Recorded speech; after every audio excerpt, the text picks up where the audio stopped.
بعض لوگوں کے ڈپریشن کی کوئی خاص وجہ ہوتی ہے، جبکہ بعض لوگ بغیر کسی وجہ کے ڈپریس ہوتے ہیں۔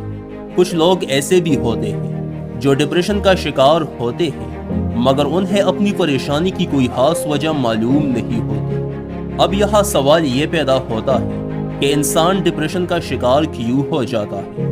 اس کی وجوہات یہ ہو سکتی ہے۔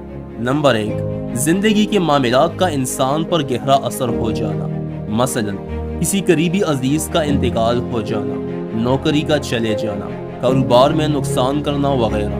اس کے بعد پریشان اور اداس رہنا فطرت ہے، لیکن کچھ لوگ اس غم کو بالکل بھول نہیں پاتے، جس کی وجہ سے وہ ڈپریشن کا شکار ہو جاتے ہیں۔ نمبر 2، جو لوگ پہلے سے جسمانی بیماری میں مبتلا ہوتے ہیں ان میں ڈپریشن کے چانسز بڑھ جاتے ہیں۔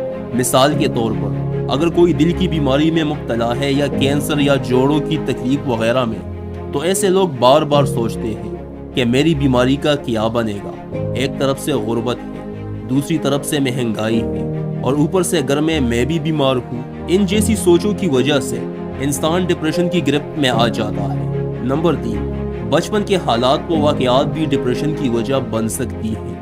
مثلا اگر بچپن میں آپ کے ساتھ یا آپ کی فیملی کے ساتھ کسی نے ظلم کیا ہو اور وہ خیالات بار بار آپ کے ذہن میں آتے ہیں اور تنگ کرتے ہیں، جس کی وجہ سے ڈپریشن کے لیے راستہ کھل جاتا ہے اور یہ انسان کے ذہن میں پنجے گاڑ لیتے ہیں۔ نمبر 4، ڈپریشن کی بیماری بعض خاندانوں میں دوسرے خاندانوں کی نسبت زیادہ پائی جاتی ہے۔ جیسے کہ اگر کسی کا والد یا ماں ڈپریشن کا شکار ہو تو دوسرے لوگوں کے مقابلے میں اس کی ڈپریشن ہونے کے چانسز بڑھ جاتے ہیں، یعنی یہ ایک موروثی بیماری بھی ہے۔